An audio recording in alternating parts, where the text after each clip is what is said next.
Everyone, welcome. September 9th, 2024. I'm so excited to be here. I remember when Culture Estate was a brand new real estate company a long time ago, October 1st of 2016. We're coming up on our, what is that, like our 9th anniversary already? Or 8th anniversary, 8-year anniversary. So time flies. I remember when we first came in here and we had to tear this place apart. Now we're 100 real estate locations, 100 real estate offices deep across the country. And I remember when we first took off.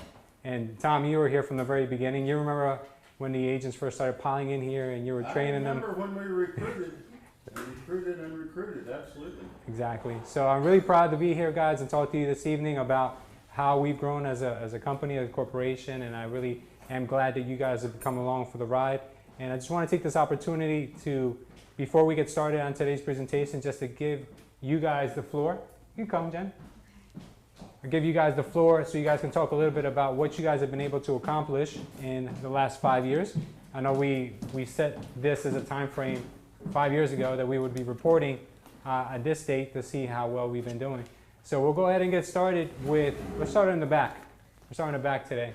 So Derek, did you ever put on those 5 pounds that you wanted to put on? No, I fell short. I was 4.5. So tell us, Derek, what are you occupying yourself with nowadays? I just walked in. I'm sorry. What was the question? I said, how are you feeling now in 5 years from the last time we set a goal for ourselves? Now you're 5 years in. Got you. Okay. What are you doing now? What is it that you're occupying yourself with every day? Not ums. No, I don't. Dude, you obviously haven't learned anything. I still haven't gotten rid of the ums. I still haven't gotten rid of those. I'm still working on those. Okay. I started multiple businesses. Yeah. I own a couple real estate branches of Culture as well. Is still there again. And yeah, I'm just continuing to learn. Are you really? Yeah. What can you say is the proudest accomplishment you've had since? The proudest accomplishment I have had. You gotta be a little more specific, buddy. You gotta let people know here. How many branches do you have? Where are they? 17, Miami. That's your favorite one? Miami's my favorite one. That's my favorite one. I got one in Tampa, LA, kind of all over, you know. Tell us a good story about the Miami one. Come on, bro. I know you have to have a lot of them. My favorite, sold Tony Robbins' house. Oh, you sold Tony Robbins' house? Wow, bro. Doing big things. Did he get into your head about like doing it for like 4% or anything like that? He tried. He tried, right? He put up a good fight. I got him up to 5. Oh, so. That's good. That's a win in my book. Awesome, brother. All right, Jen, tell us about yourself. What are you up to? I have a lot of projects going on. I own a lot of properties. And How much is a lot? Let's be specific. Let's tell everybody how much you have. 100 doors. 100 doors. 100 doors. Okay, where are these doors? These doors are throughout the United States. A lot of them are rental properties. Some are fix and flips. Where are your concentration of properties? What state? Anywhere the money is. Yeah? Yeah, absolutely. The deal has to make sense. Okay, so you don't care about where, just as long as... Nope. Tell me about your favorite property. My favorite property? That would have to be my mansion that I have in... Your favorite liability or your favorite income-producing property? Didn't you just close on Bora Bora? I did on Bora Bora, yes. Uh-huh. It's amazing. It was like 70 units, luxury. It had a pool. It had everything over the top. A beautiful gym. Just amazing. I like it. All right, good. Kai, tell us what you're up to. The year is 2024. What have you accomplished? Just closed on my first property on Wednesday. No, in 5 years from now. 5 years from now. Going forward? That was 5 years ago. That was 5 years ago. That was 5 years Kai, ago. I'm gonna come back to you. Yeah, come back to me. Alejandro, I heard something different. Yes, what are you up to, brother? I know you've been crushing it ever since you got into real estate. yes, I've been going hard. So I got my 70 rental properties, Uh-huh. and I just closed on my Piso Island in the Bahamas. So I'm doing good, man. Good, brother. So that's your favorite property, the Bahamas property? Yes, absolutely, yeah. What kind of property is it? Is it like a It's a hotel? little resort? island. It's a little island, and I have a pretty decent house. Oh, it's for you. You live there. Yeah. You don't Airbnb it or anything? No. Oh, come on. This is just for me. No, Oh, wow. No business. It's underwater. It's underwater. Okay, 5 years gonna be. That's awesome, brother. All right, Ed. Ed, you've been grinding ever since I met you. Yes. What do you got? So I own 30 properties now. They're across northern New Jersey, Midland Park, Bergen County, some of Elizabeth. What kind of properties do you buy? Really anything. I mean, I have a bunch of single families and multi-families. That's kind of my sweet spot. Mm-hmm. I like to buy them at distress, fix them up, and then rent them out. Okay.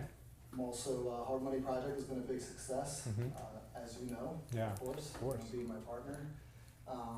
We have grown this business tremendously. We're one of the leading hard money referral companies in the country. Yeah. And that in itself has just been a huge success. So I've been spending a lot of time working on that. What's the biggest lesson you've learned in the last 5 years? I guess I just have to say, trust your gut. I mean, you have a voice inside, and try to listen to it. I mean, and obviously, I trained myself to be positive with that voice, which is a little difficult. So now I have a positive voice that I just trust my gut. Never doubt yourself, right? Yeah. Good. Let's go back. Kai, are you? Can you give us an update on you? 5 years from now, 2024. This is the year. What have you accomplished? What is your major accomplishment? 2024. I will have. No, you have. This is the present. you have. 2024 is the present. I have. There you go. This is where we are. Come back to me. All right. No Come on, girl. Come on. Jacob, did you make it out of? Done so much stuff. Did you make it out of grade school yet? I'm messing with you, buddy.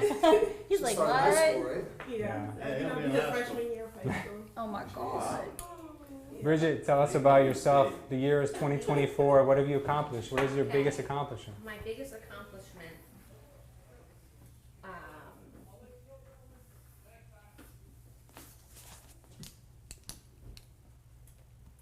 I don't know.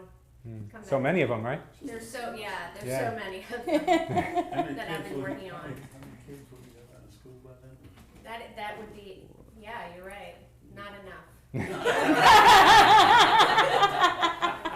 I love it. Oh, We'll come back to you. Tom, tell me. Tom in 2024. Well, by then Tom will have been retired for 16 years and still doing nothing. But one thing Tom will have accomplished by then, which he started in 2018 actually, he wrote a book on basic training for real estate agents. And by 2024, I'm going to be selling these by the thousands. Nice. Yes. I will guarantee you that. Well, you have sold thousands. 'cause- Yes, you have sold I've thousands. sold- You I've sold sold- millions. I I've saw that sold- on Amazon actually last week. I was trying to buy a copy. I Yeah, they were sold I have out. an original signed copy from Tom. Yeah, From- yeah. Oh, my Yeah, you can goodness. get an original signed copy from Tom for $40. If only I could go back to to get one I signed, know. right? Imagine, bro, if you only had hindsight. Absolutely. Get it while you can. Get Exactly. them while you can. But they're going to be there. Yeah, I hope. Patty, tell me what your life looks like now. I have a 50-unit apartment building, Nice. 20 multifamily homes, and I'm not living in Hillside anymore. You don't live in Hillside anymore? When did you move out? I moved out 2020. a year and a half ago. I'm trying to think of when our timeline is. Now she lives in Beverly Hillside. Huh? Now you live in Beverly Hillside. Yes. I no longer do hair other than when I feel like it. Or your own. For the fun of it. Yes, for the fun of it. That's awesome. Good. Thank you, Patty. Esther, I know you've had such ambitious goals. What have you accomplished now? You know what? 2024 and this past 5 years have been such a journey. We have closed on over 50 homes. We currently have 50 homes. In the portfolio, we have 300-unit apartment complexes spanning the entire state of, the entire country of America. We have our first culture office, which is thriving down in Louisiana. Nice. We're currently working on opening our first international office in Ghana. Look at that. I'm currently working on an international book tour for my New York bestseller. My son is starting his first year in private school, North Academy. Woo woo. Nice. What else is going? You know, we're pushing. We're just looking at different locations, different countries to start new cultural estates and, you know, continue to build the empire in the portfolio. Tell us about your bestseller. My bestseller is a book that kind of just highlights different periods of my life, from kind of starting the journey and how the journey didn't start when I decided to do real estate. It started, I don't know, 10 years beforehand. And it just highlights my struggles, my personal mental struggles growing up in the city of Newark, growing up without and always learning to get what I wanted. So when I wanted a handbag and I couldn't afford it, I learned to make it. When I wanted a certain hairstyle and I couldn't afford to pay somebody to do it, I learned to do it for myself. When I wanted a certain outfit and I couldn't purchase it, like learning to make things with my hands and learning to always find a way to get what it is that I want and what it is that I need, because I didn't have that money. And not just that, but to empower other people who grew up in my similar situations, who had a kid as a teenager, or who was told you weren't going to graduate high school, or, you know, just never had that motivational support system. Let them know, like, listen, you're not alone. You have someone who's literally in your shoes. Sure. I don't come from any major background. You know, I came from the struggle too. So to let them know, like, listen, if I can do it, you can do it too. That you're not alone. You have a friend in this struggle, which is phenomenal. We're actually starting a mentorship group of not just for young women, but for young people who want to know and understand what it means to grind, who are hungry for success. And I am teaching them firsthand and letting them know through my experiences, you know, what success really looks like. That it's not a pretty self-made picture, that there's times when you feel bad, there's times when you're low, and there's times when you're high. Yeah. But the difference between the people who make it and the people who don't is the people who continue to persevere and have patience for that success to finally get there. Good, I love that. Yes. You know, when I... Yes. That's awesome. And what did you do from Rutgers? Oh, Jesus. No, what's the word? I graduated from Rutgers University. Yes, sir. That's amazing. I didn't just go. Yeah, Yeah. of course. You'll be very specific when you have your accomplishments. Be very proud, be very specific. I knew that when planning this meeting and we were going to talk about our goals, I knew you were going to shine, because I know you're very ambitious, and I know you'll accomplish everything as long as you don't give up. You know, that's the biggest problem with most of us, is that we tell ourselves that we're going to do something, but we're the first ones to be our worst possible enemy.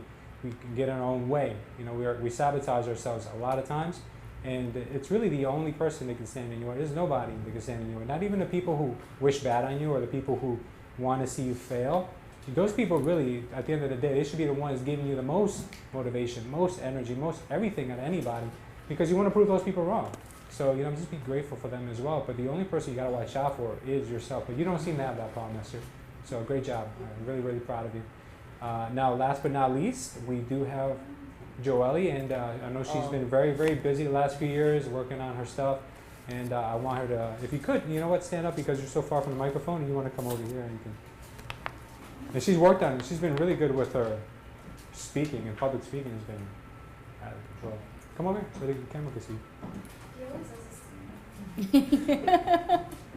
Well, I have had a very successful 5 years. I opened my own business. I have about 20 stores across the U.S. I have over 100 properties, not doors, properties across the U.S. And I live in Florida. I'm just here visiting you guys. That's awesome. Where in Florida do you live? Miami, Florida. Another Miami. I live next to Will Smith. Oh, so you live on Star Island. Wow, that's really, really nice. Now, tell us about your clothing brand. It's very successful. I've made a lot of things such as shoes, as female clothing, gym apparel, business. As you guys can see, I'm wearing something businessy. That's what part of my, hold on a second. Ooh, excuse us. So that's just part of it. I also have button-ups. It's very fashionable for females. And that's just a start. I'm going to go a little bigger. I'm going to go to China. Nice. It's a big market. It Thank you, Joelle. won't be cheap. Congratulations. Thank you, Joelle. Okay, so just before we start, I'm going to tell you a little bit about our accomplishments at Culture Estate. Obviously, you guys know that we're up to 100 offices now across the country. I'm also very excited because a lot of you guys who invested early on in the company after we IPO'd last year, I know a lot of you guys have made a pretty substantial amount of money. So really, really happy that a lot of the shareholders and founding members are here tonight. And also very happy to know that we've successfully, through the efforts of our group and our organization, we've been able to rescue the 10,000th child from childhood slavery. So that was an amazing accomplishment. I know we started back in 2019, early 2019, with our goal of liberating 100,000 kids. So we're a tenth of the way there, and I never thought it'd be coming to fruition so quickly. So that's a big accomplishment for you guys. You should all be proud of that, and I'm really glad that you guys are here, so you guys can hear how well we're doing. So thank you for that. Tell us about your experience in rescuing the females. Oh, so Jolie wants to know, because one of the goals I had set out for myself early on when we got involved with our rescue is that I wanted to go on one of the missions where the guys, the troops, not call them troops, but I guess the group of guys who go out undercover, they rescue the children and they rescue the young females and even boys from these, I guess you would call them like, I don't know, like enslaving brothels. I don't know what the terminology for it is. But yeah, they just keep them in like dungeons and keep them in like locked away warehouses and things like that. And I didn't know what to expect. So I have heard, when I first learned about it, I heard Tony Robbins say that he actually went undercover to one of the missions. And I always thought to myself, wow, that would be like a bucket list goal, like a life goal to go on one of those. So I said, you know what, not only am I going to have my organization be a part of it monetarily, but I want to experience it one day. I want to go there. I want to see what it's like. I want to be able to say that not only did I indirectly help with money, but I also was there helping firsthand. So our trip, the trip that I was invited to go on, actually was in Brazil. As you guys know, Brazil is a big, how would I say, it's a big sexual, it's sex trafficking, but it's also sex destination, they call it. So a lot of young girls and kids, they get, not only do they fall for it, victimized by it because of drugs, but they also get kidnapped and brought into that. So I was lucky enough to go with them last year, and it was a really incredible experience because not only do you get to, like, your adrenaline is going crazy because you just don't know what to expect, and these guys could be armed, and the guys who are holding these kids hostage, they could be armed, but it's also very, I would say it's very emotional because you see what they have, the living conditions that they're under, and you see what they have to experience and what we have in our life that we take for granted all the time.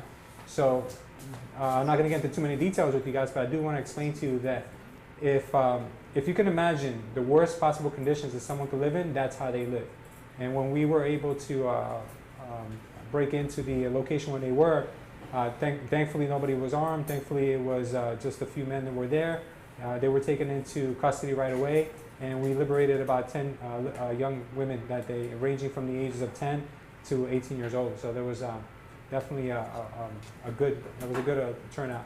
So that was the outcome of that. It was an amazing time, but I don't want to get into too much detail about that, but just know, guys, that our money that we've donated over the years has gone to a good cause.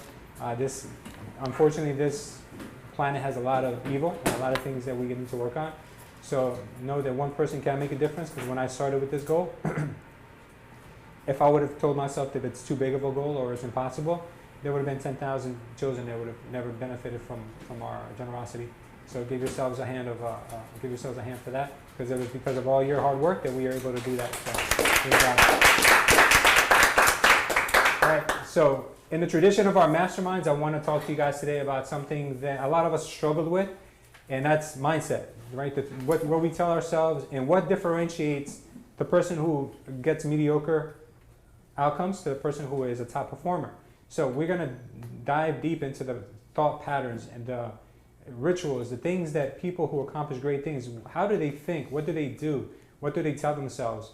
And why is it that we sometimes can't reach those levels? And I'm not saying you guys in this room, because I know a lot of you guys have reached certain levels in your lives that you're happy with, but there's always more room to grow, right? You always have bigger expectations for yourself. There's always a higher expectation. I always tell myself, if you stop growing, that's when you start dying, all right? So we're going to talk today about how we can learn from certain individuals who have reached a really high pinnacle in their careers and their lives, and what we can learn and take away from them, okay? So today's topic is called Psychology of a Top Performer. I was going to call it Psychology of a Top Producer, but I thought that in life, you don't just want to be a producer, you want to be a performer. Because that really encumbers everything in your life. You want to perform to your highest capabilities and everything from, you know, your careers to your happiness, your health, everything in between. So we're going to talk about some of those things today. So who are you today? Obviously, we spoke about this. We covered that already. We're going to talk today about the psychology, and then we're going to cover end up with our announcements. So the quote of the day is a quote that I've always been very attracted to, and I want to tell you this guy's from the bottom of my heart, that you know, you have to really, like I said earlier, you have to really have conversations with yourself and ask yourself the right questions so you can get the right answers. I love this quote by Malcolm X that says, if not me, then who? If not now, then when? So in other words, why not you, and why do you have to wait for anything to start?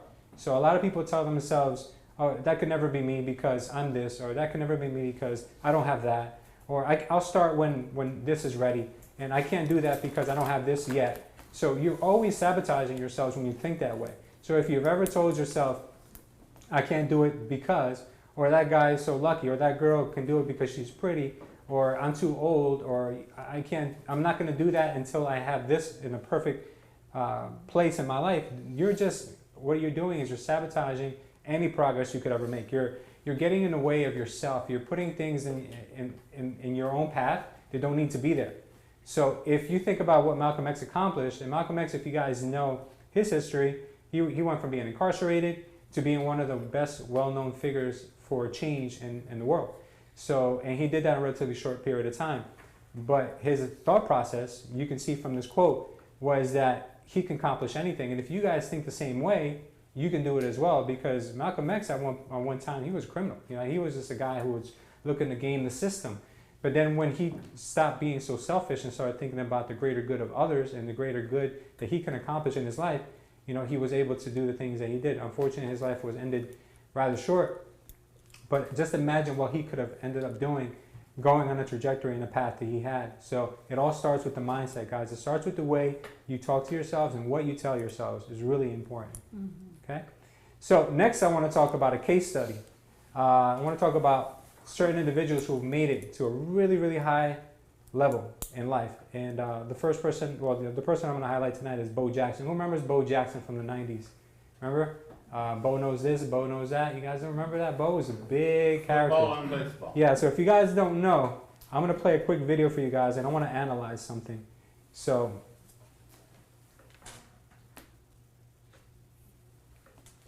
for those of you who don't know what kind of an athlete Bo Jackson was, he was one of the most talented athletes of this century, probably all time. He was just an incredible, he had talent, but you can't always succeed with just talent alone. You have to have work ethic, you have to be coachable, you have to have so many other things. Just raw talent doesn't make someone great. Raw talent is just a starting point. You know, people have to be molded into who they become, and they have to have this perseverance. So I want to show you what this guy is like. Hopefully this plays right away. Oh, of course we gotta get a quick ad. Let me just see if we can. We can use that for our distress profits. 5 years later, you just Yeah. has ads. Let me see if I got some volume here. No volume? You have to Sure. Oh, it's off? Oh, sorry. Okay, 34. Okay, I want to show you guys this video. This is an amazing video. You guys paying attention, right? All right, right here. This is him. Okay, I want to stop it right there. You see Bo Jackson right here running. He's a little blurry right now, right? But you see these guys right here? Okay, these guys are running, and they're close to Bo Jackson. But Bo Jackson's smoking them. You can see that, right? Right? But they're still running. But they're slowing down. You see that, right? So Bo Jackson never once in his mind while running here ever thought about slowing down. These guys already told themselves, the guys that are running after them, the defenders, are thinking about, yeah, he's too fast. I'm going to give up. I'm just going to run enough to make it look like I'm doing something.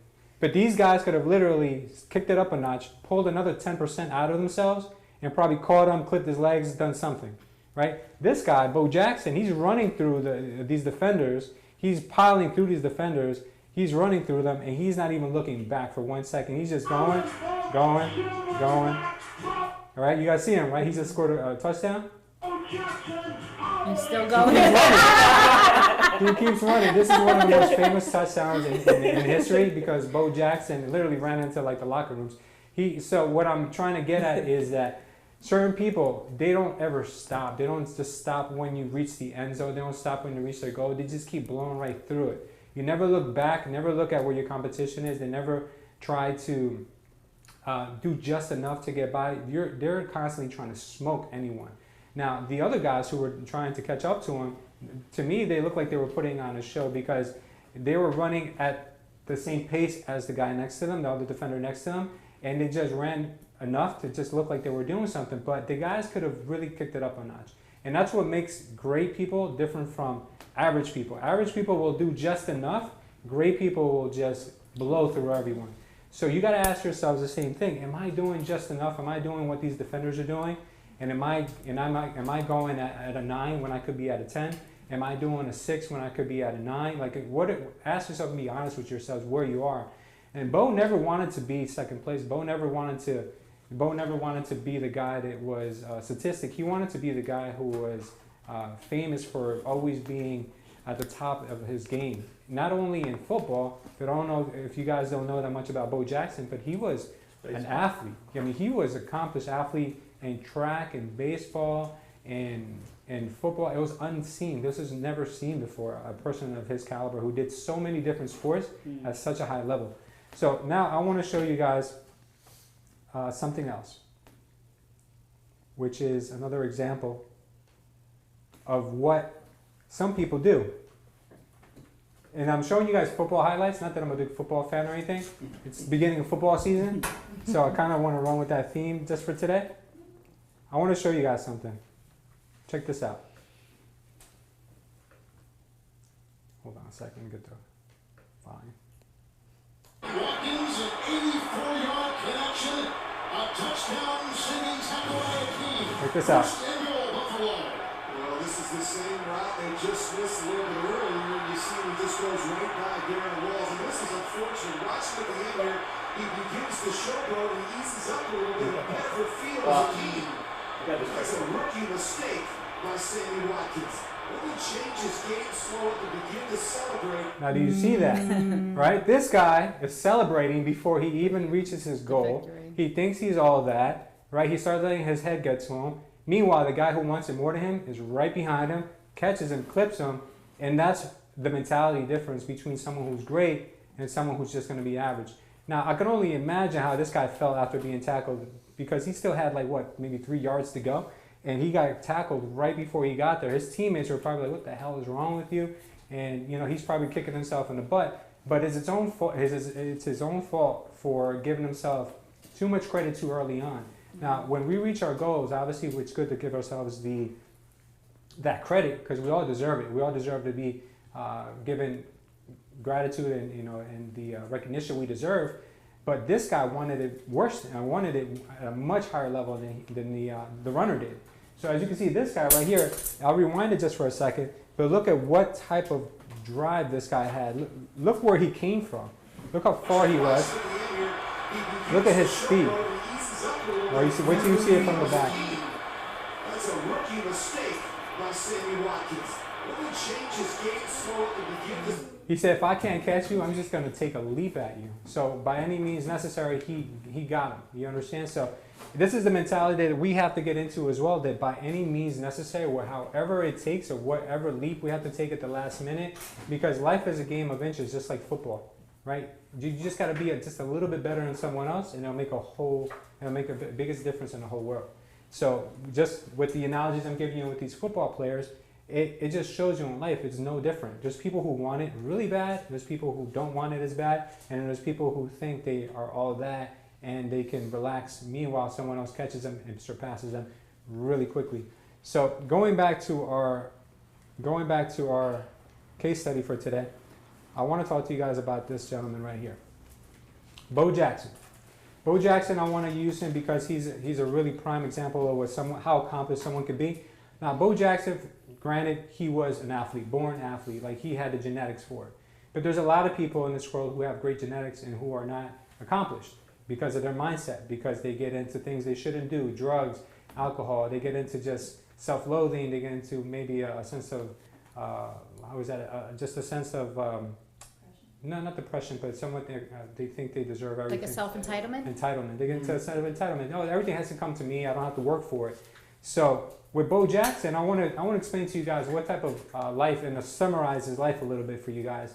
So first things first, he was born in 1962 in a town called Bessemer, Alabama. Now, if you guys don't know American history too well, Alabama was a Confederate state, and it was one of the states that probably was most known for racism. So he was born in a racist era, in one of the most racist states. Now, he was born the eighth child out of 10. So talk about having the chip stacked up against you, you know, as growing up. He already did have the chip stacked up against him. And then not only that, guys, but he also was, his mother was a single mother. So he didn't come from means. He didn't have much. He had a single mother. He was one of 10 children. So you guys can imagine growing up. I don't know how many of you guys are brothers and sisters and how it was in the house, you know, with your 2 brothers or sisters or siblings or whatever. Imagine 10 kids in a house. Imagine everyone fighting for table scraps. Imagine everyone fighting for toys that you don't have. So this is the kind of life that he had early on. Now, he could have been in the mindset of being a victim and said, you know what, the world owes me because I was so neglected, because of racism. You know, the world owes me because I didn't have much food to eat when I was a kid. And, you know, I just deserve everything. I should live off the government. The government, you know, they owe me big time. He didn't do that. He actually worked his ass off. And what I love about his story is that he never compromised his values. He never compromised his ethics. He never compromised for anything. So I'm going to go a little bit more into his life. He chose college. If you guys don't know this, he chose college over playing for the Yankees and going to the Olympics. Wow. So while in college, the Yankees wanted him. And instead of jumping to the Yankees and finishing leaving early from college, he stayed in college, finished college, invited to the Olympics. He said no, he stayed in college. So he gave up both of those options in his life to finish school because his priorities were school. He wanted to finish that off first. In 1986, he was selected by the Tampa Bay Buccaneers to go play with them. But he told them no because they wanted him to leave early from college too. So he turned it down because of his principles. He said, no, I can't come play with you guys because they wanted him to do the same thing. So he was such a gifted athlete, such a gifted youth that everybody was after him from the time he was in high school. But he had his head on right. He knew what he wanted for his life. He never once swayed from what he wanted to do. And it paid off for him because when he did decide to play for someone, he played for the Kansas City Royals right after college. So he went right into the Kansas City Royals and he developed his professional career starting at that point. He later on then actually went into football as well, and he did all the things he wanted to do. But he's such a gifted athlete that he was able to go back and forth like no one has ever seen before. In 1987, he entered the Oakland Raiders as a second-string player. So if you guys know how gifted people are, a lot of gifted people think that they deserve more than what they have. So for instance, let's just say we have a top producer, right? A top producer and real estate agent. And he goes to a new real estate company and they tell him, oh, by the way, I'm sorry, but you can't get a private office and you can't get a reserved parking spot. And, you know, you really don't have a lot of room here, so we really can't give you a private desk either. That top producer is going to say, well, listen, I'm too good for this stuff. I need to have my own this, my own that. You know, what are the perks in it for me? So what his mentality was like, you know what? I just love the sport so much. I just love being in football. I just love it so much. I don't care if I come in as a second string.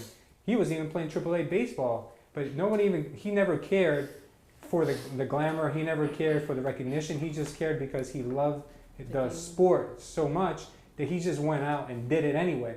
And then when he did that, he did it at such a high level that what he deserved came to him. So he was second string for the Oakland Raiders, but he made 12 touchdowns in 3 seasons. And when they caught wind of how well this guy was playing, obviously then he became the Bo Jackson that everybody knows today. So what I loved about his mentality is he didn't come in saying, okay, well, I got to have the best. I got to fly first class. I got to do this and I got to do that. And the same thing with Michael Jordan. Do you guys remember when Michael Jordan took some time off of basketball and he went to go play baseball? And he went to go play in the minors. Yeah, he went on the same bus as the minors. He didn't go first class. He didn't fly private. He went and did everything like the guys. He bought the bus. He bought the bus, yeah. But he didn't go and try to, how would I say, be the person that, you know, he could have been just because he had the means. You know, he really was humanizing himself, just like Bo Jackson. Same thing. You know, he was very humble. And this is one thing that people forget is when they get to a certain level, the humility goes out the window. They don't remember where they came from. You know, they kind of want to get away from that, and they almost are embarrassed of the person they used to be, and they don't want to be around that element anymore. But he never had that in him, which is really a good thing to see in people to reach that kind of level of success. There was one of the trainers, his name is Hal Bird from the Kansas City Royals. You might remember this. Hal Bird, Kansas City Royals trainer, he said that he said this about Bo Jackson. It's a quote directly from him. I saw more dedication and more willingness to work than I had ever seen before. So this guy not only had the raw talent, but he also worked harder than everyone. And you guys have heard the stories. Kobe Bryant, Michael Jordan working past everyone else and just being the first and last ones to practice. And just the same way that people in real estate or people in business and people that, you know, they have such a passion for what they're doing that they don't see it as work. They see it as something that needs to be done. You know, they see it as something that they enjoy doing. And they don't do it because other people are watching. They do it because they know they have to. So that was the same thing, same work ethic that Bo Jackson displayed. So I just wanted to give you guys a kind of a bird's eye view of something outside of business, something outside of real estate, and someone who played at such a high level and a high intensity in their career that we can kind of compare to ourselves and say, okay, well, this gentleman, he had a lot of things that could have been given to him. He could have a lot of things he could have taken. He could have sold his principles at an early age to go and make money and be on the Yankees or be here or be there, go to the Olympics, and kind of sell himself out for the quick buck. But his principles were so strong that he never did that. So in our lives, sometimes we have those options as well. We have principles that sometimes we compromise. We compromise ourselves. We compromise what our beliefs are. We compromise how much we're worth. Our self-worth is one of the biggest things that we compromise ourselves and we sabotage ourselves with.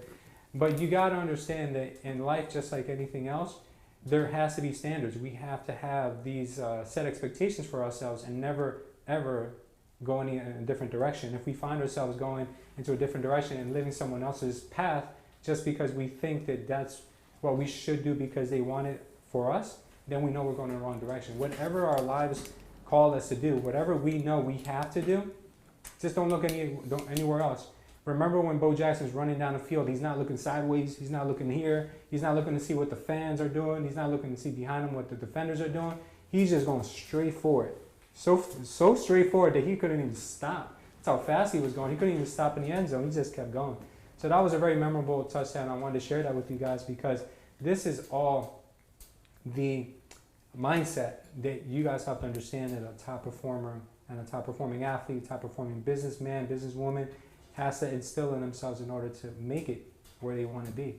So that was incredible. So now I want to talk to you guys just about some generalities, and I want to get your input on what you think about these things, because a mastermind, like you guys know, is about minds coming together. It's not just about me talking to you guys and talking at you and teaching you something. It's about you guys also making a connection and making certain accountability steps for yourselves and for people in the group. So the first thing I want to talk to you guys about is risk tolerance, right? You guys understand that risk tolerance is an important facet. And I know Ed has a lot of times has struggled with that because risk is the only thing that will ever bring you reward, right? Let's start with the smallest risk in our lives. The smallest risk in our lives is getting up out of bed every morning, right? Leaving our house, right? How many people struggle with just that? Just like, you know what? I don't want to try because I know I'll get rejected. I don't want to leave my house because, you know, there's no good jobs. You know, like there's so many things we can tell ourselves, and there's stories we tell ourselves all the time.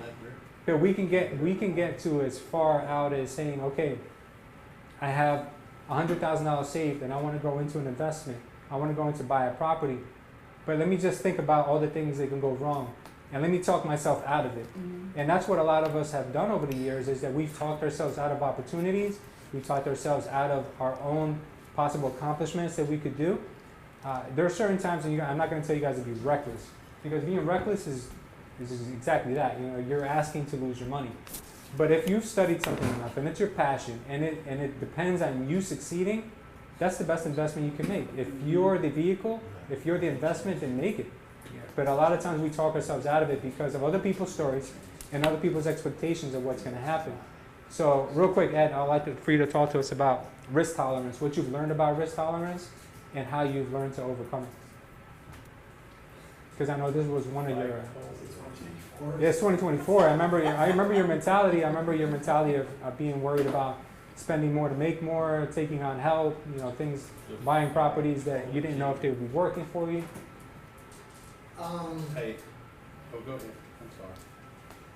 I guess I just want to say, for better or worse, I grew up in a family where my parents always talked about we spend more money than we make. So as soon as I started having the opportunity to work and save money, I saved. I was never going to be them. So when I got to this point of like taking these risks, like I worked so hard to save this $1,000. It's like it's my baby now, you know. Yeah. I did this. I couldn't spend it. I wouldn't spend it. So as Lewis was saying, like, we've had many conversations of like, you know, and I have gotten better, and I will say as my income has risen, I've gotten better. Still not fully there. I mean, you know, I do my best, but yeah, I mean, it's tough. Like every time I go into an investment property, I can see the deal. I see the deal. It makes sense, and then I do start doing but what if this happens, and if that happens, and if the market turns here, it takes a little longer, there's this extra interest, and this, and like, and there have been times that I have definitely like talked myself out of deals, but certainly a real thing. I mean, for me, I mean, I'm very envious of people who, you know, I've seen people who have like they're only $30,000 and they like flip a house and they make like tons of money. And I'm like, I wish I could just be like that. Like I can do that, but I can't. I can't do that. Just throw the money and close my eyes and you know, hope for the best. I mean, even if I mean, it's not even so much that. I guess it's not even fair because I don't close my eyes and hope for the best. I know what to do. I know what the execution is, and I still sometimes have. Yeah. But since it's 2024, I crushed that back. How did you overcome that? Just taking the risk, shockingly. I mean, I think that you have to take the risk and realize that, and kind of that we talk a lot about that self-talk, right? Mm-hmm. So like I gotta have a little success. Right, because I've told myself I'm going to lose it because all I've heard was you're going to lose it. So now I took the risk and I made some money and I was like, oh wow, that worked out. Let's try that again. And each time, it was a little easier, and it works out. Okay, good. Tom, you going to say something about that? I don't know what the psychology of a topic. Psychology? Don't worry about that. My goal for the next 5 years is to learn how to spell. Just learn how to spell. By 2024, right? Yes, sir. Ed, one of the things that stands out in my mind that Tony Robbins once said in one of his trainings is that when you're coming down a hill, you're coming down skiing, snowboarding down a hill, and all you can focus on is falling off the cliff, you're most likely going to fall off the cliff because you're looking at the worst possible scenario. Your mind focuses on that. That's where you go. But when you focus on everything good that can happen, your mind sets a pattern, a trajectory, and you're calling into your life. You're kind of what's that word that gets used a lot is you're manifesting that outcome. But if you keep thinking about the bad things that will happen, when they do happen, you're going to fold. The problem is that when you think of all the great things that can happen and bad things come along the way, you look at it as a bump in the road. You don't look at it as the end of the road. And that's the problem that a lot of people I think have, is that at the sign of smoke, they run and they never go back. So I think that's what you guys have to understand, that in every industry and in every business, there will be days and times when you feel like giving up, and there'll be days that you feel like, why the hell am I even doing this? And I'm going to be honest with you, I have those days, Ed has those days, Gary Vee has those days, Tony Robbins has those days, everybody has those days. But it only matters what you do with that. It only matters where you go from there. If you say, okay, this is too much for me to handle, then maybe it is too much for you to handle. You know, everybody does have a breaking point, but it's dependent on you what your breaking point will be. And if you're unbreakable, then you'll never stop. You'll always accomplish everything you want. All right, so we're going to move on to the next thing now. Now, patience. Who can talk to me about patience? Because patience is something that a top producer will have, because a top performer, top producer will have, because it takes time to build the perfect body to be in sports. It takes time to build the perfect pipeline to be in real estate. Talk to me about patience, Esther, because you've been working on your book for a couple years now. You've been working on your real estate holdings for a couple years now. Tell us about the gift of patience, or the virtue. Tell us about that. I mean, it's unique to everyone. Tell us about your experience with patience. Honestly, patience is, for me, it's a gift and a struggle at the same time, because I'm just going to be honest, it's nothing but the grace of God for this one. Being able to not just think about what's going to happen momentarily, being able to take momentary discomfort, knowing that, let's say, if I'm making an investment, right now my accounts may look like they're in the red, but I know once I'm done with this investment, I'm going to make at least 4 times more than I put into it. So thinking of things in that way, they always think about the end goal and thinking about the end result helps me be a little bit more patient. And not just that, but also making calculated risk. So making sure that we have a game plan put together before we make a purchase on a home, before we make a purchase on an apartment complex, before we start to plan another franchise in another place. Understanding and the need of the place, understanding the demographic of the place, that helps me understand that, okay, I'm making the right decision. So yes, things may not look like what I want it to look like right now, but I know if I keep pushing at it, this is what's going to happen, because we've made that risk and we've kind of foreshadowed it. And once again, we backed it up with prayer. So I think that's honestly it when it comes to patience. Yeah. So you've opened up a dialogue with God, and you said to God, these are my problems, this is what I need for my life. Yeah. And you always get comforted because you know that He has a plan for you. Is that what it is? It is. And because I know that I serve the God of the impossible, and I just look back on my life and like how my parents came to America and how I'm not supposed to be living right now, and just every struggle, every challenge I've been through, and how He's taken me through it, and how He's turned every negative situation into my life that happened to me into a positive. Yeah. And now I'm reaping the benefits of it all, and I'm able to share the knowledge of it all. And I'm able to use it in the business that I conduct. And it makes me relatable to so many different people in so many different places. Because yes, I have a struggle, but not just that, I have success. Yeah. So I can relate to the successful person who may not have had a struggle. And I can relate to the person who may not be as so successful and came through the struggle. So just looking back at what I've been brought through, looking back at my story, looking back at the other stories of, other people that I've seen just on my journey, I know that I serve a God of the impossible. Yeah. So it just gives me more faith. I love that. Okay. Yeah. I do want to bring a point up to you guys that you have to know the difference between patience and being stagnant. Okay? Because sometimes we say, okay, I need patience, but are you doing more than you did yesterday? Are your numbers better this year than last year? Are you doing the same thing over and over again? You'll be waiting a long time. Nothing's going to change if you keep doing the same thing every day. So you always have to be learning. You always have to grow. You always have to learn from other people. There's so many things that you have to do. As long as you know you're growing at least 1% every day, just a little bit. And in 5 years' time, in 10 years' time, that's a humongous growth pattern, because it's accumulating. It's like a snowball. So patience is important, but make sure that you're not getting caught being stagnant. Just measure your results, which are very important. Next thing is being assertive. Okay, Jen, you're super assertive. Am I? You are. You know what you want, and you tell people what you want. Oh, okay.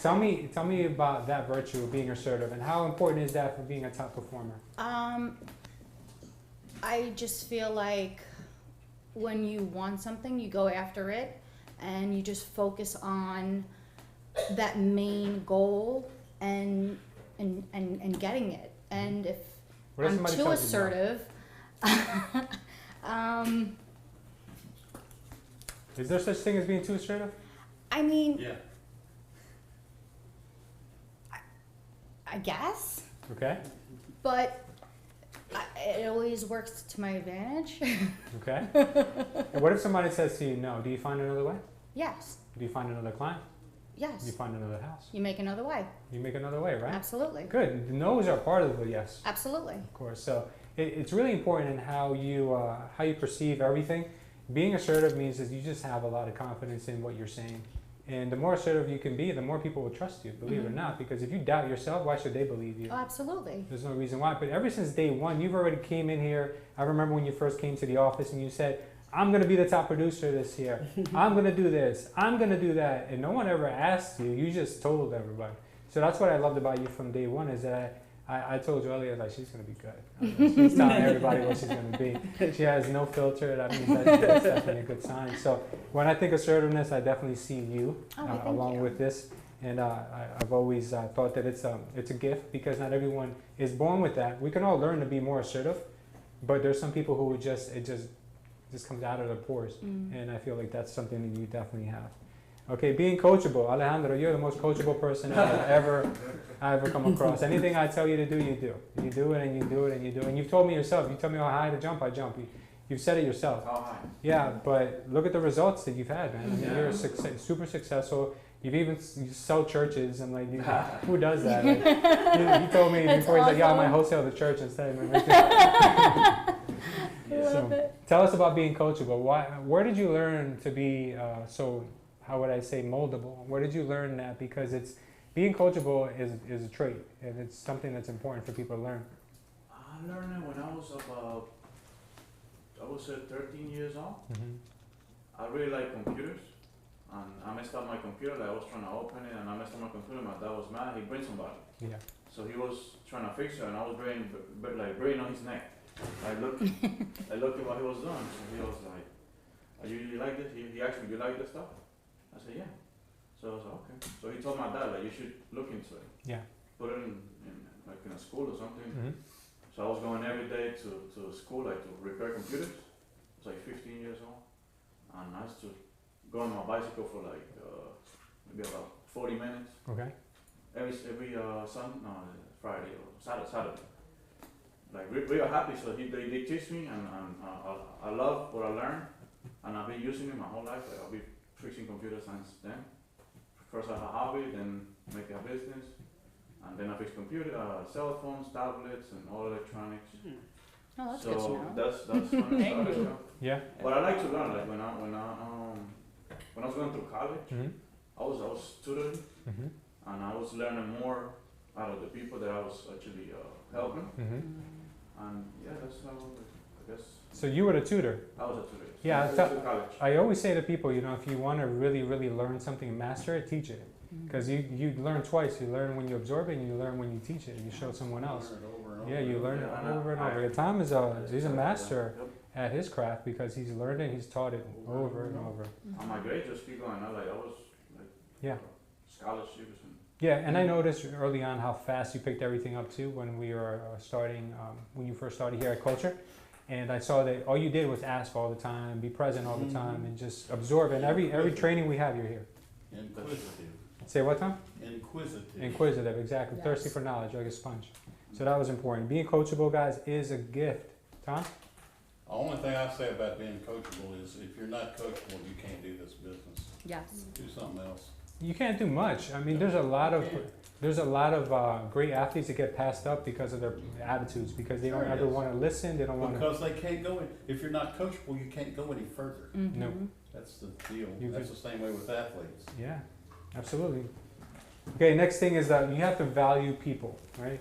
How many times have you seen someone who puts money before people, profits before people?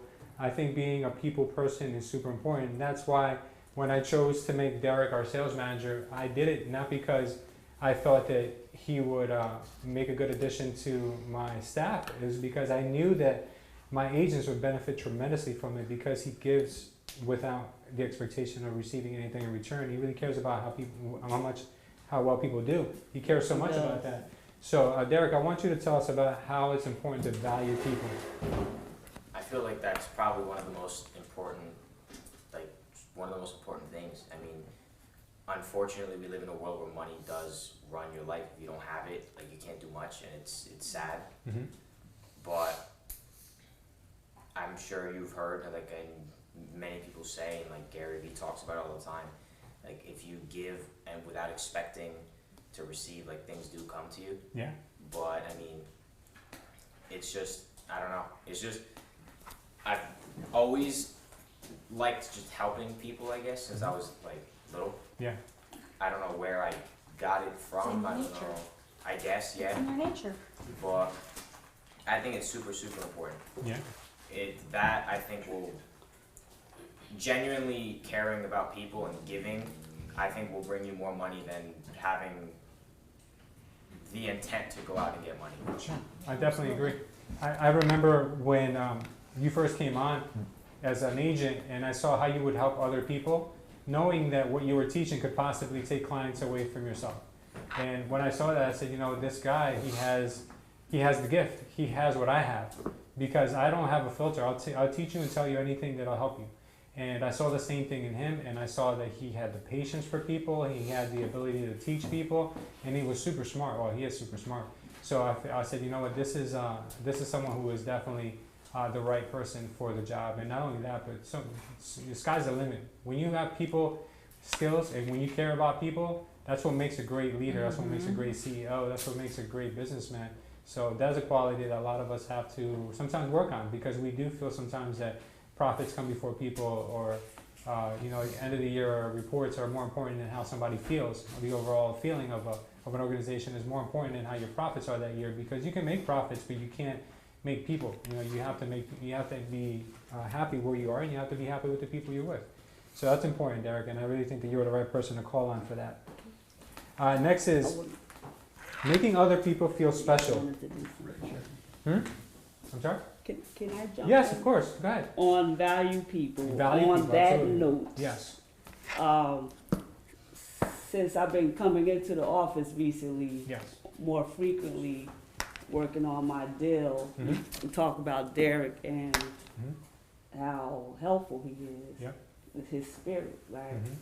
So on that note, talk about value. I value this my dude, hot dog.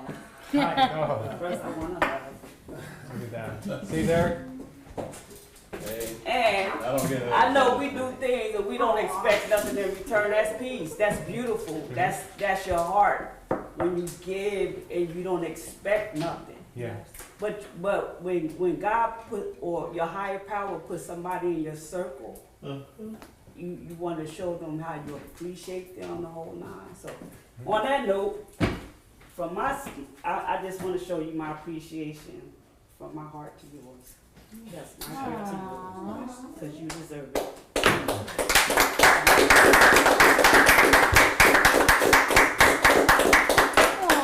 Aw, You talk about valuing people.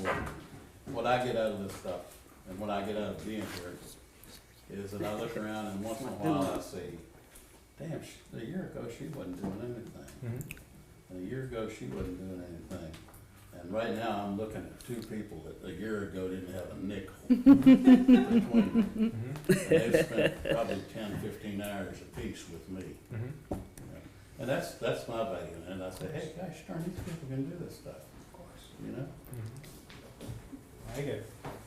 Well, Kai, what you just did right now is leading into my next topic, which is making other people feel special. You just made Derek feel very special. You could have just been one of the other people who just clapped, or you just gave him a thumbs up, but you actually took the time to make him feel special. Recently, I want you to tell me more about that. I want you to elaborate first. Tell me, why is it important to make other people feel special? Why is that important? Yeah, why is that an important part of being a top performer?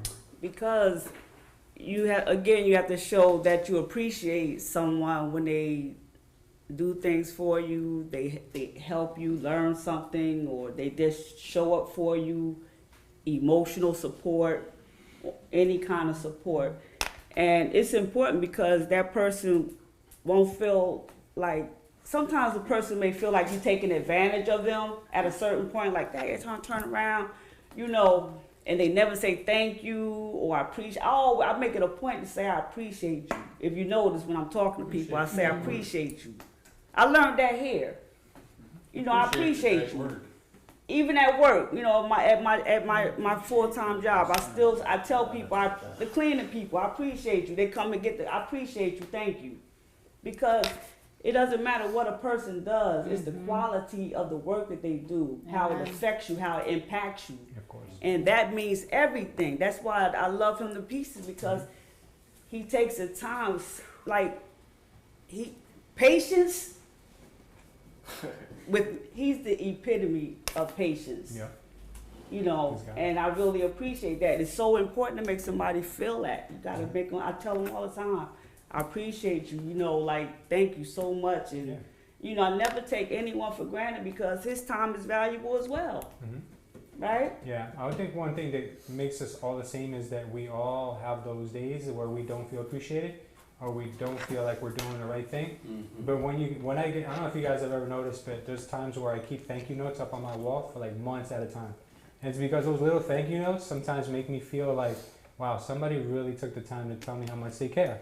So recently what I did, and I want to give you guys also maybe an idea for yourselves, and Alejandro does this a lot, and I remember Carlos does it too, is that they send thank you notes to people they speak to on the phone, which probably leaves a good impression on them. What I've been doing recently is I bought a stack of thank you cards, and I just send it out to everyone that I've encountered and has done something nice for me. I'll write their names down, and then in the morning of my routine, when I get into my routine in the morning, I'll write a handwritten thank you note to that person.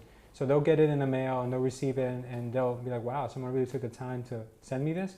It's a little gesture, guys, and it's probably going to cost you maybe $1 to send it out.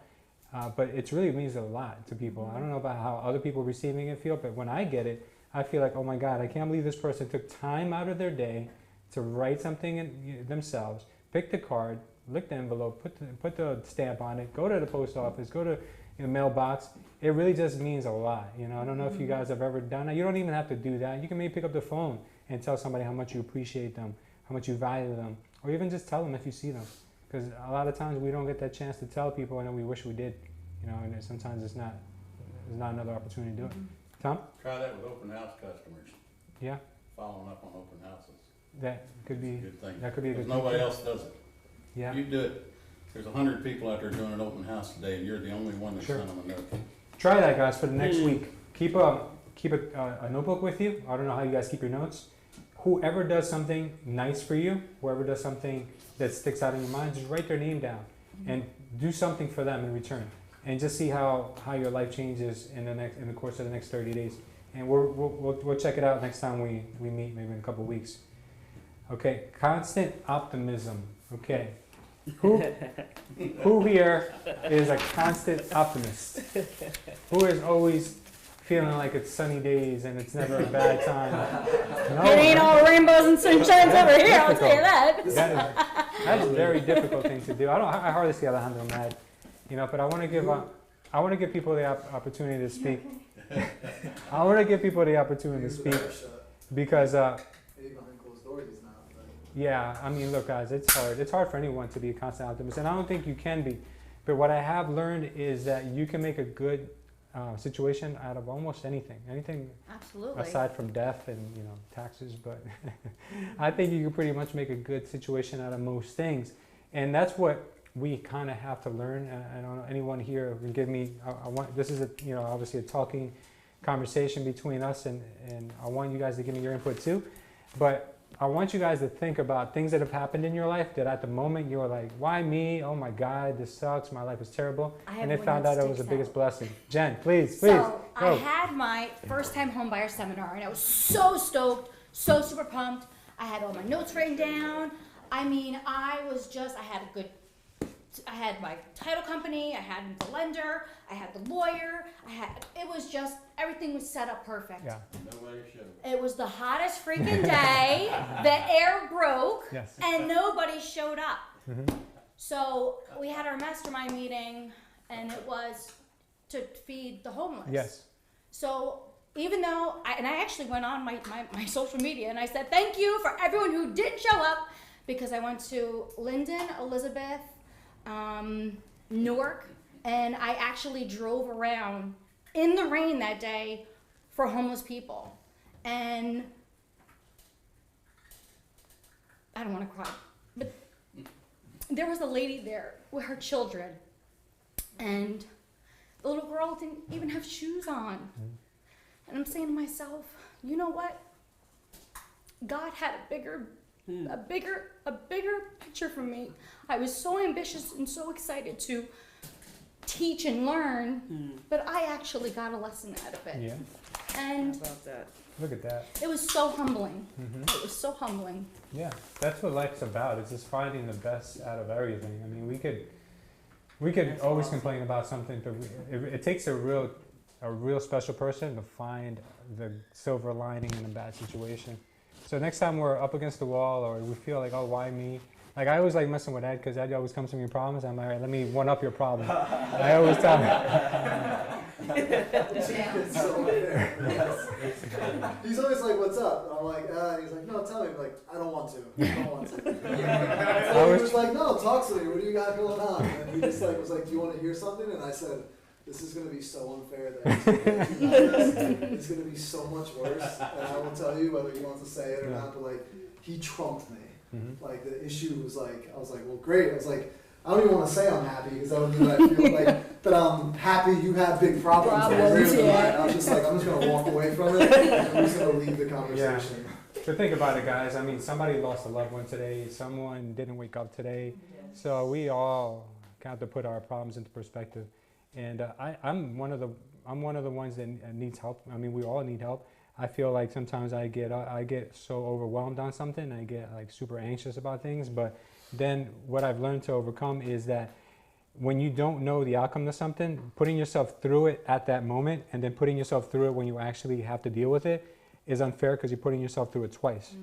So if you don't try to deal with it in the now, in your current moment, you just don't think of the worst possible outcome. You just let the time come and you figure it out when it comes.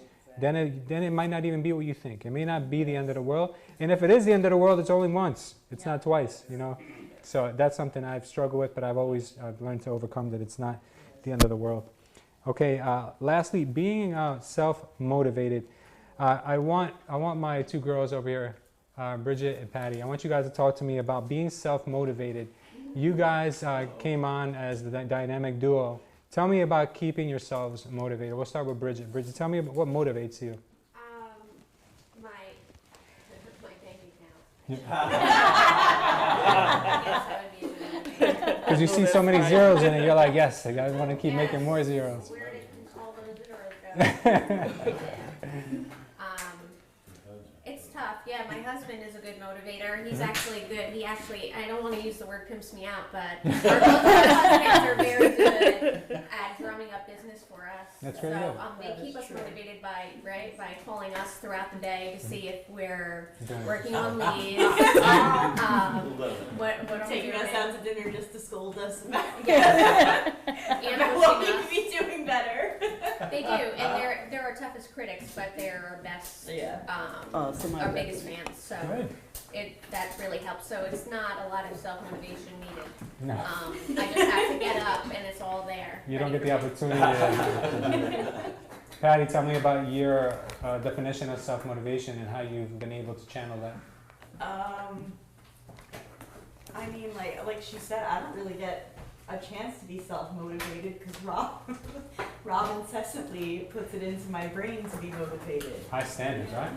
Yes. Yeah. I love mean, that. you know how he is. Sometimes when he wants something, he repeats himself until he gets it. Mm-hmm. So I'd say that he helps a lot. But it's also me motivating myself to do better for us and for our future. It's not just self-motivation for myself, it's for my family. Yeah, what does it say? And it says you can lead a horse to water, but you can't make them drink. So you guys have to actually do the last part of it.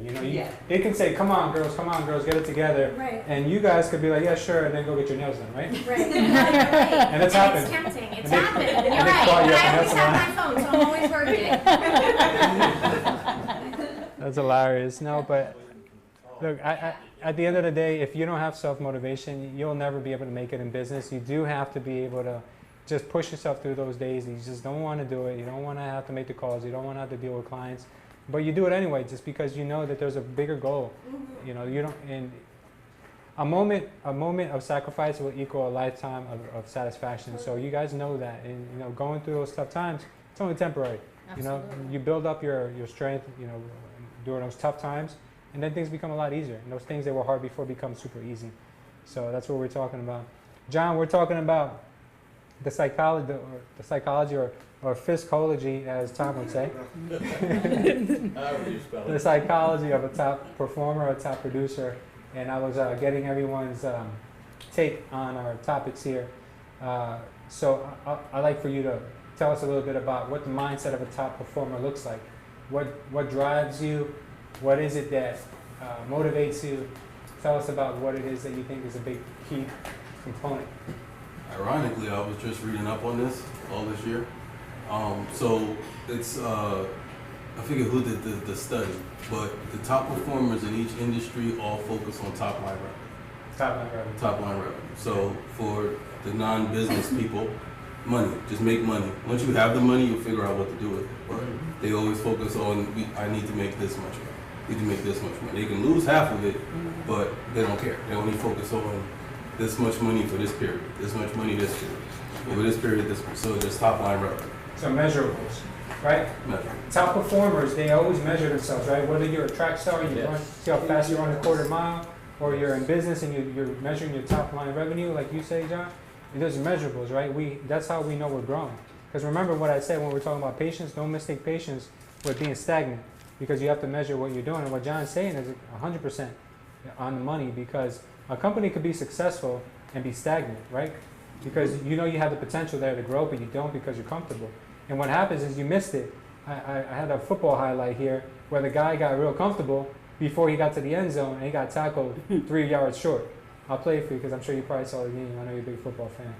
So there's a lot to be said about people who either celebrate too early or they don't go all the way. They think that they've done just enough, and then that's when you get cut short. So, Joelle, I don't want to leave you out of it. So, can you add anything to our conversation, please? What do you think? If there's something we missed, is there anything we missed about what a good attribute of a top performer is? And if we didn't miss anything, then can you elaborate on any of the ones you spoke about?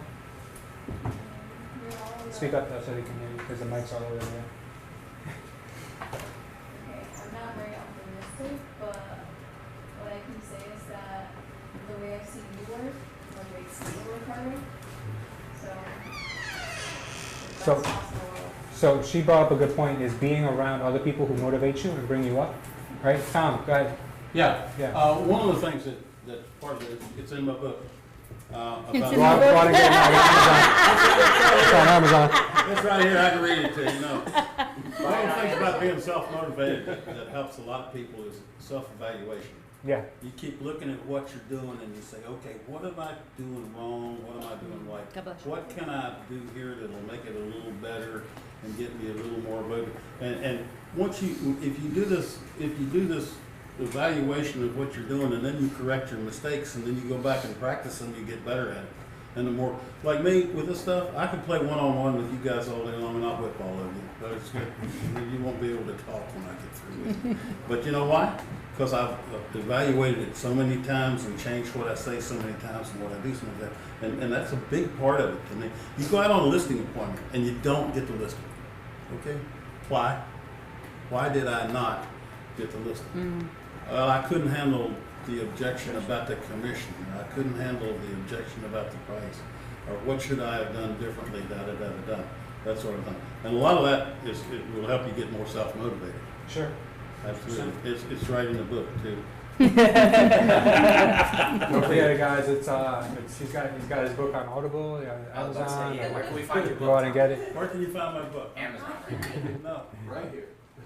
right here. I wish I could go New York back. Times bestseller. I wish I could go back to 2019, so you could have given me an original signed copy. One of the first. This is the original right here. This is the one that's been redone. It's been, everything's in it, is in it the way I want it. I got, my lawyer has looked at it, all right? And a couple other people have looked at it. Everything in here is perfectly legal, and it's being sold. It's being sold in Florida as we speak, and it's Awesome. being sold here. Nice. Awesome. So if you're interested We in want 'em. learning how to do this business, give me $40. There you go. Gotcha. Guys, one of the things that I want to touch on real quick that both Joelle and Ed are alluding to is Joelle says that I've motivated her over the years, so that makes her more motivated, because I set high standards. You gotta clarify. When I first met him, I wasn't the person I am today, where he actually pushed me to start my clothing brand. He pushed me to be a boss. He pushed me to be, I want to say, older than my sister in a characteristic way. So he's definitely, like, it's also the people around you, and he's pushed me to be a better version of myself. Don't get me wrong, I still need a lot of self-improving, a lot, but I've been better now than I was 3 years ago, 2 years ago, and a lot of people come back and can tell you that. And he's literally the reason why I'm better today than I was even yesterday. I tried pushing her in front of a bus, but I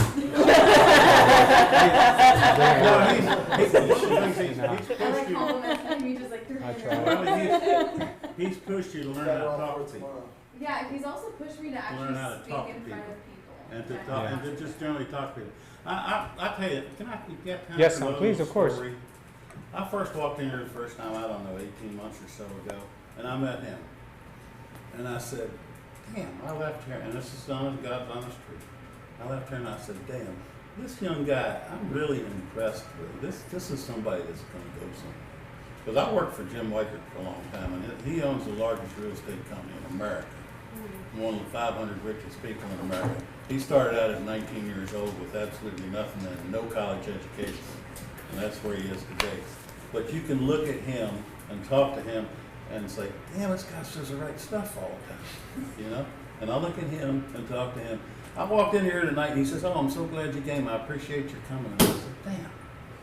Honest God, didn't you? yes, of course. Yeah. And I still appreciate you to this day. Yeah, but I'm saying, see, so one of the things you got here is somebody that you can relate to and somebody that can lead you. Yeah. And somebody that can take you places. Yeah. Of course.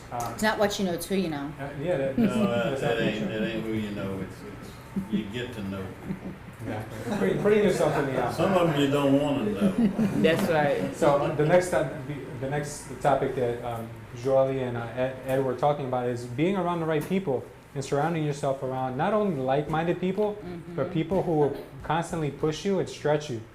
Because if you're hanging around with just the same people all the time, you're not gonna grow much. So apart from this mastermind group that we have, you guys should be looking for other people. Not have to be in real estate. They could be top anything. You could have a mastermind with a doctor, an author, a psychologist, if you could spell their name right, the title right. You could have a mastermind with even someone who has a charitable donation where they raise millions of dollars. If you form a mastermind group with a few people and you guys meet once or twice a month, I guarantee you will learn so much from those people. Right? You will. As a matter of fact, I'm actually doing one with a few people now that I look up to because I want to grow. Because I feel like every time I'm around them, I pick something up. I'm like, oh my God, I got so much out of them. So you always have to look for those people. Always push yourself. Look for new opportunities to meet new people. I know sometimes it's difficult to break those, but those old habits that we have that we don't want to like get out of our shell. But you have to initiate those new relationships because if not, you'll always be the same. Always. And not that there's anything wrong with being you, but you have a lot more to go, a lot more to learn. Ed? With Dylan, with maybe an obvious answer that I see that you need to hear. Yeah.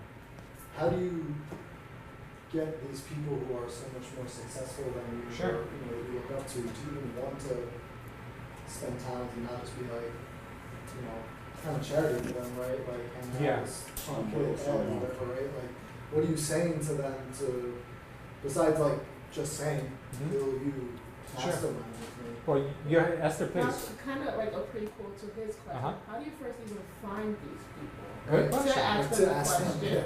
Good question. Okay, so we're not talking about we're not talking about getting a mastermind from Tony Robbins or from if you want to be masterminded from them, you can buy every one of their books, every one of their Right. audio books, every one YouTube. and you can Well, absorb you them. don't have enough time to do a mastermind with 7 nights a week with 25 people. Like, you have to think. Well, actually, I'll be honest with you, right?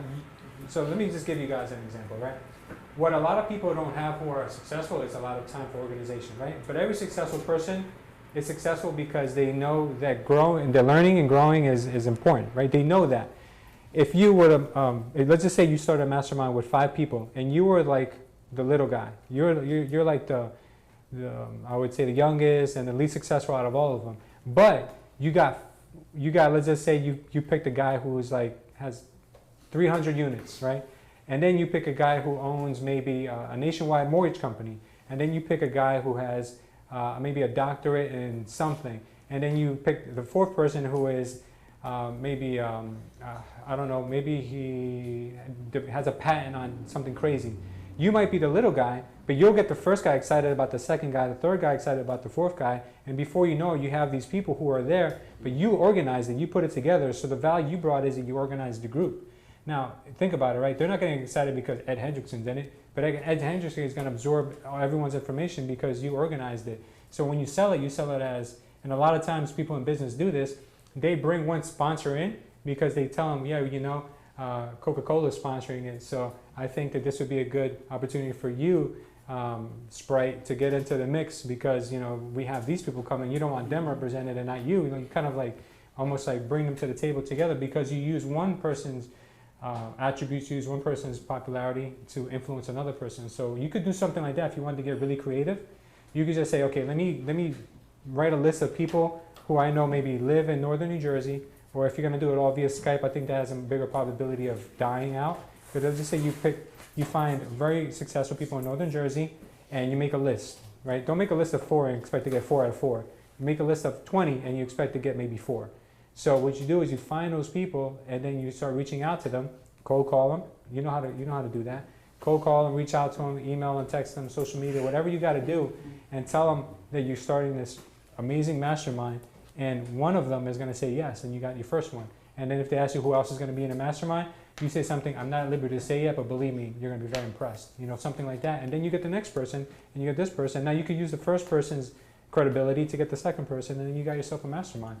You could do something like that, or you just reach out in your circle around people who you know are just making twice as much as you.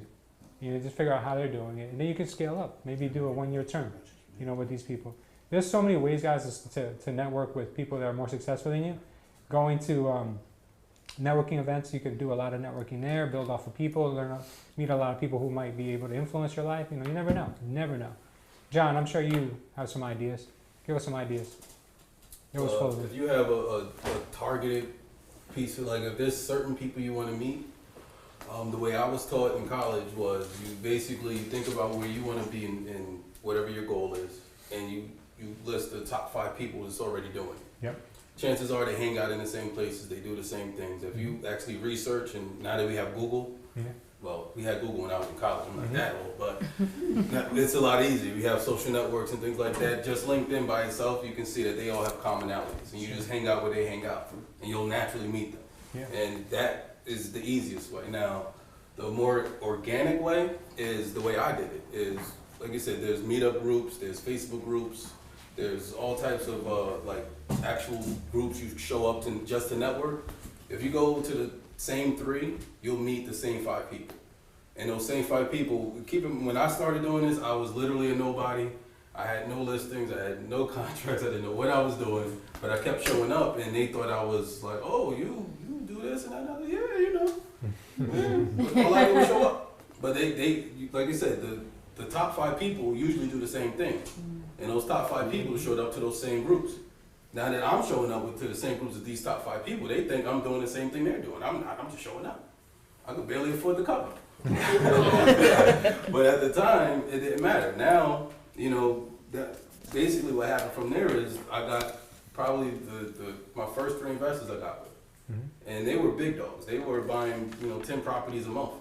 And all I did was just show up to the network. Yeah.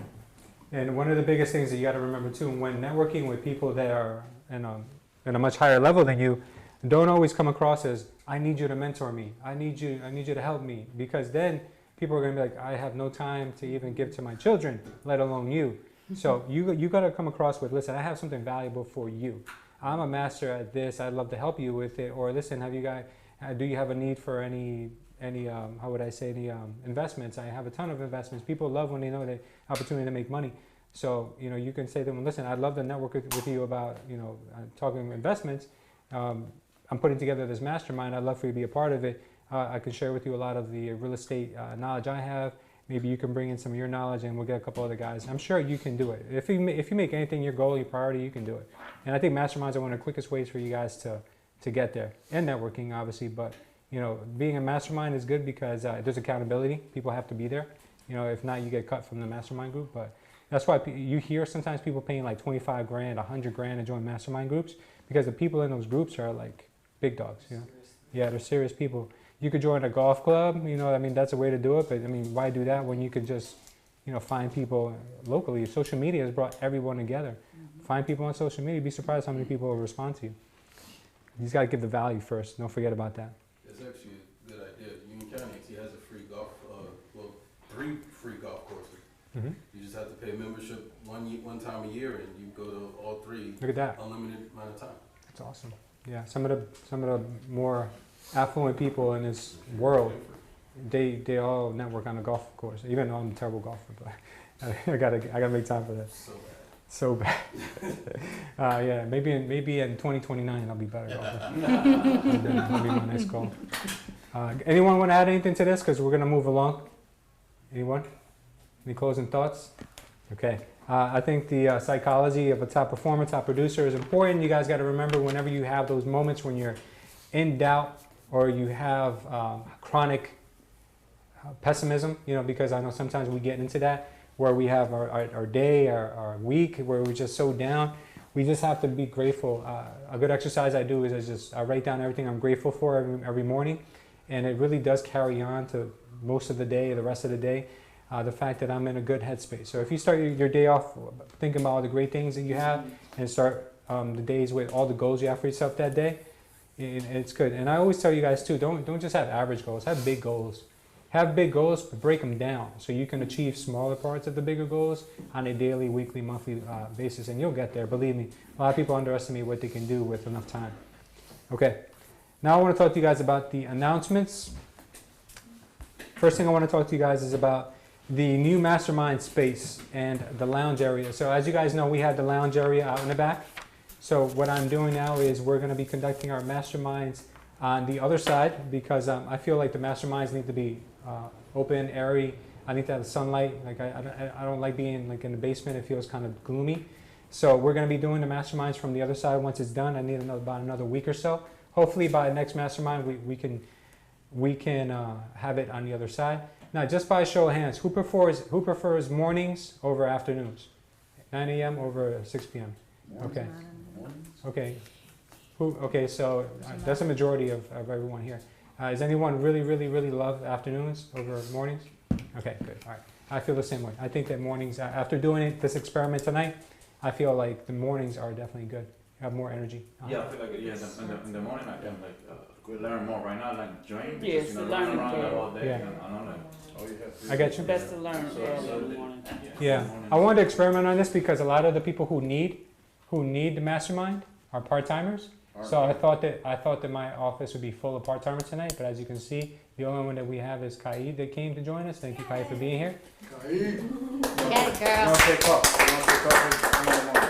So after running this experiment, you know, I can see that really the ones who really want it, the ones who are going to be top performers, are the ones who show up anyway. So I'm going to start back now to Monday mornings, come next week. Okay. Now we are taking the lounge area away from there, where we had it before. I have a special purpose for that. Besides having masterminds on the other side, we are moving the lounge downstairs. When I mean lounge, like, you know, we used to have the conference room for you guys to do closings and things like that. So what I'm doing is down here in the common area space where we have desks now, that's going to be a really nice lounge area where you can meet with clients. You can have, you can work from there. It's going to be a nice big screen TV for you guys to watch motivational stuff while you're working. It'll be a nice little quiet space. So that'll be down there. And I'm just going to keep the classroom still open for when you guys want to do seminars, or if we have maybe a presentation where it's going to be a lot of people here. We'll still have that space, but as far as with masterminds, we're going to do them upstairs, and the lounge will be down in the center part. Okay, good. Next thing, Google reviews. Has anyone here not given us a Google review?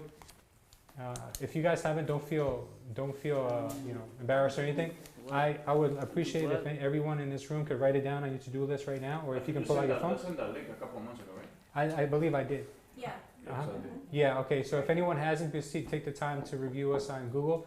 It really does make a big difference because we have a lot of reviews. We have about, I think, 34 or 39 reviews, something like that. And some of the bigger brokerages, like the big box brokerages that have been around forever, have about 50. So we're not far off from having as many reviews as them, but it would really help if we can get our numbers up. It looks better on you guys when you go to your listing presentations. So, just, working in groups does definitely make a big difference when we all collaborate on stuff like that. Next thing I want to talk to you guys is the new time for the mastermind. I guess we took a vote. It's not going to be 6 o'clock. It's going to be 9 a.m. So thank you for that. Lastly, I do want to talk to you guys about something that is important to me. Ed? About the time, is it Yeah. gonna be weekly, monthly, every other week, what's the? Weekly Monday mornings. Okay. Yeah, weekly Monday mornings. And still it's going to be live on Facebook and YouTube. Okay, next thing I want to talk to you guys about is something that's really important to me because you guys remember, I've said it a million times before, my goal is to grow Culture Estate to be at least 100 agents in this office. Not that I need 100 licenses, I want 100 agents. Like I want 100 people who are really serious about their career. Right now, we have a good number of them, but a lot of them don't really practice, a lot of them don't do much, don't really show the effort. So what I've introduced is something that I picked up at the Inman Connect show that I was at recently. A lot of the bigger companies that have grown really fast have what they call their own recruiting program. So what I've coined it is the cash flow program. So what I'm encouraging you guys to do is if you know of anyone who is looking to get their real estate license or someone who needs a change in where they are because they're not growing, they're not being pushed, they're not getting what they need, bring them to Culture Estate.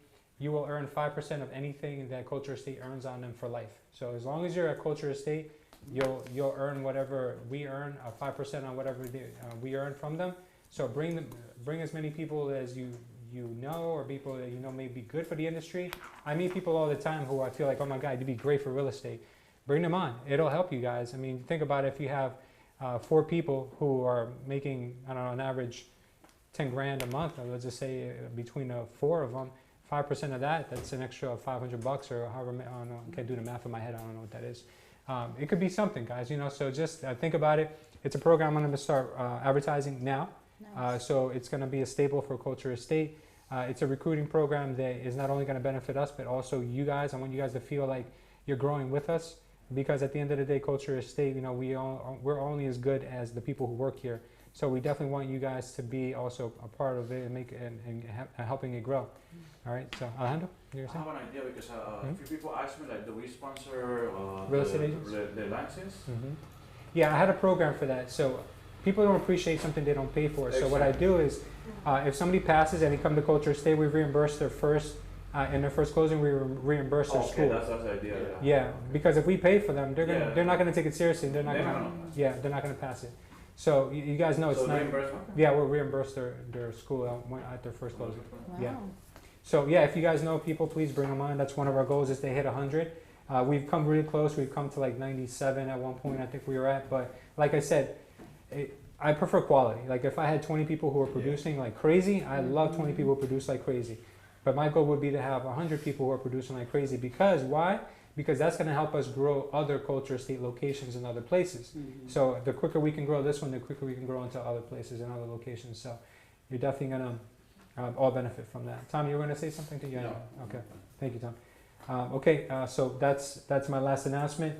So I wanted to just thank everyone for being here tonight. And if anyone has any closing statements, anyone? Anything from back there? You guys, anything to add? You guys are good? All right, I just want to thank you guys for coming in, and we'll say a quick prayer. Thank you. Thank you. No, I'll say a quick prayer, and then we'll get out of here. Father God, thank you once again for having us together after so many weeks of taking a break. Thank you for keeping us in good health and good spirits. We appreciate everything in our lives. We're grateful for everything in our lives that we have, good, bad, and indifferent. We thank you for all the experiences, all the troubles, all the mistakes we make, and we appreciate that we never leave us alone, not once in our life. I know that sometimes we feel blinded by the things that we don't have in our lives, but we do want to give thanks for the things that we do, especially our health and our family. So thank you, and please stay by our side until we meet again. Thank you for everything. In Jesus' name we pray, amen. Thank you, guys. Amen.